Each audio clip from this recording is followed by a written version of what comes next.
Revenge doesn't always come with noise and fireworks. Sometimes it arrives in silence. One choice, one word, and an entire empire can collapse. For CaitlinClark, revenge wasn't about clapping back online or throwing shade in interviews. Her payback was far more brutal in its simplicity. She said no. No to Geno Auriemma. No to UConn's storied legacy. No to the $1 million offer that circled back years later, desperate to claim her. Like I said earlier, they actually had odds that, she was like third or fourth in the betting odds to be MVP of the WNBA. That's such a slap in the face to every WNBA player. It's unbelievable, right? On the surface, it sounded insane. Who turns down more than $1 million for just 8 weeks of basketball? But this wasn't simply a deal. It was the lifeline of a man who had once brushed her aside, belittled her, and treated her like she didn't matter. By rejecting it, Clark wasn't just walking away from money. She delivered something far sharper. She humbled the man who thought he could never be humbled. That's the worst part about new fans. They have no perspective. There's no context.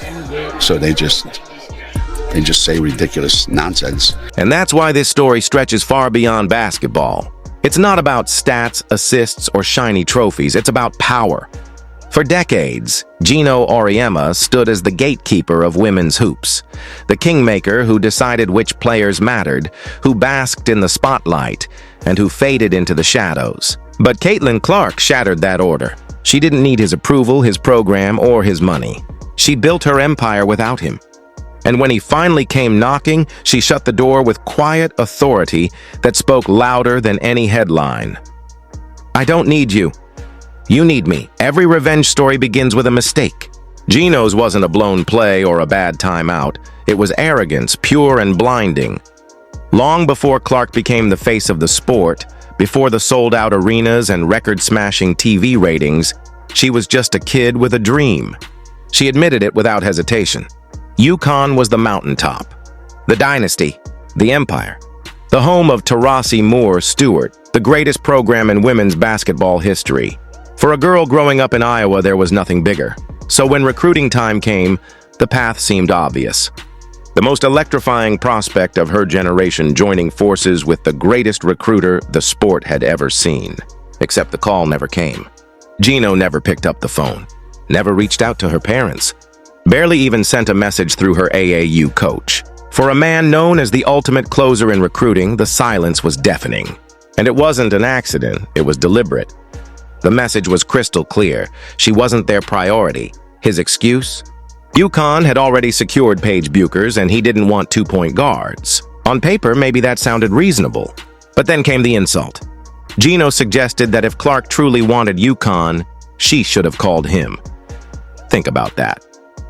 The coach who built his empire on spotting once-in-a-generation talent before anyone else decided CaitlinClark wasn't worth the call, and then had the audacity to blame a teenager for not chasing him. That wasn't just a recruiting miss, it was pure disrespect, the kind that lingers. Clark didn't lash out. She didn't complain. She simply filed it away. If Geno didn't believe in her, she'd find a place that did. So she chose Iowa, a program without UConn's banners, mystique, or dynasty glow. To outsiders, it looked like a fallback. But for Clark, it was freedom. At Iowa, she wasn't Paige Buchers' shadow. She wasn't Geno's afterthought. She was the recruit, the centerpiece, the future. And from the moment she stepped onto the court in Iowa City, she flipped the narrative. Her logo threes weren't just shots, they were declarations. Her sold-out arenas weren't just fans, they were proof. Her record-smashing TV ratings weren't accidents, they were receipts. Every bucket, every viral clip, every shattered record screamed the same thing. You missed this. Meanwhile, Geno doubled down. Instead of humility, he leaned into arrogance. He brushed her aside with smug sound bites, dismissing her as a kid playing like she's in the driveway. Instead of acknowledging her as a generational force, he tried to shrink her brilliance into something ordinary. But ordinary doesn't sell out Madison Square Garden. Ordinary doesn't drag the WNBA into the mainstream. Ordinary doesn't cost you millions, and that's the cruelest twist of all. Geno closed the door when CaitlinClark knocked. He thought she'd fade into just another good player. Instead, she built the biggest empire women's basketball has ever seen, without him, and when Geno finally circled back, contract in hand, Clark didn't lash out, didn't gloat. She just said one word, no. And that refusal cost him more than any championship loss ever could. But Geno Auriemma couldn't leave it there. Every time CaitlinClark's name surfaced, he dragged her back into Paige Bucher's comparisons. If Clark was fearless, so was Paige. If Clark was electrifying fans, well, Paige had done that too. It wasn't coincidence, it was calculated. By tethering Clark's rise to his chosen star, Geno kept himself in the frame.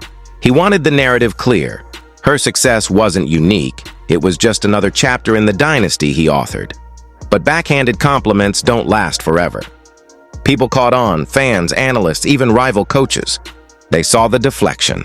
They saw the insecurity. Because Clark's brilliance didn't need qualifiers. She was selling out arenas bigger than most pro teams. She was shattering records the sport had never touched. She wasn't part of someone else's story. She was the story. Yet there was Geno, grinning for cameras while gripping his throne a little tighter. And then the mask slipped. Shade disguised as commentary gave way to open hostility. By June 2024, on The Dan Patrick Show, Geno crossed a line he couldn't return from. The Hall of Fame coach, the man who once embodied women's basketball's pinnacle, didn't just take aim at CaitlinClark. He went after her fans. The delusional fan base that follows her disrespected the WNBA players by saying she's going to go in that league and tear it apart. There were actually odds on she's third or fourth in betting odds on being MVP at the WNBA. These people are so disrespectful and so unknowledgeable and so stupid that it gives women's basketball a bad name. Okay, so the kid was set up for failure right from the beginning. His words carried no disguise. He flat out labeled her supporters as delusional. He insisted they didn't understand the sport and, most shockingly, claimed their ignorance was actively harming women's basketball. And what was their supposed crime? Daring to believe CaitlinClark could contend for MVP as a rookie. To Geno, that wasn't passion. It was foolishness. And Diana said it best. This kid's in for a rude awakening. Let that sink in. Women's basketball had just exploded with millions of fresh eyes, all because of Clark. Families wore her jersey. Kids lined up outside arenas just to catch a glimpse. Casual viewers who had never cared before were suddenly glued to WNBA broadcasts. And how did Geno respond? Not with appreciation, not with celebration, but with contempt. Instead of embracing the surge, he mocked it. This wasn't strategy, this wasn't thoughtful critique, it was personal. His comments weren't aimed at box scores or skill sets. They were aimed at the very heartbeat of Clark's rise, the fans. By belittling them, he wasn't just dismissing her impact, he was tearing down the people who had dragged women's basketball into the mainstream. And because he's Geno Auriemma, the words mattered. They stung, they stuck, they revealed. In his eyes, the hype wasn't real, the momentum wasn't lasting, and eventually he'd be proven right. Only he wasn't. Not even close. Clark didn't rant, didn't post, didn't plead. She answered the only way she knew how, on the floor. Rookie of the Year. All WNBA first team, and when the MVP ballots were counted, 4th place. Exactly where her delusional fans predicted. Their belief became fact, and Geno's credibility shattered. It wasn't just Clark's victory, it was her fans' redemption. The very people Geno mocked, the parents in jerseys, the kids clutching posters, the casual viewers who tuned in for the first time, were the ones proven right. Clark validated them without ever needing to clap back. Silent revenge. No theatrics, no rants, no social media jabs, just performance.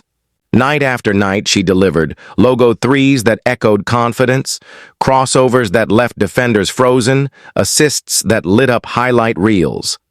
By the time the awards rolled in, there was nothing left to argue. She erased his doubts without ever speaking his name, and here's the poetry. Geno cast himself as the gatekeeper, the sage voice who knew more than fans, more than media, more than anyone. Yet, in the end, the fans were right. Clark was right. Geno was wrong. Every packed arena, every broken record, every accolade reminded the world he wasn't the kingmaker anymore. She didn't need him. She never did. The irony? Clark wasn't trying to dethrone him. She wasn't chasing validation. She wasn't even thinking about him. She was just being CaitlinClark, and that alone was enough to humble him. By her rookie year's end, she didn't just meet the hype, she obliterated it. Geno's digs aged like milk under the sun, bitter, insecure, embarrassingly wrong. But instead of owning it, he doubled down. Wrong wasn't something he could stomach. So, true to form, he kept talking, interview after interview, podcast after podcast.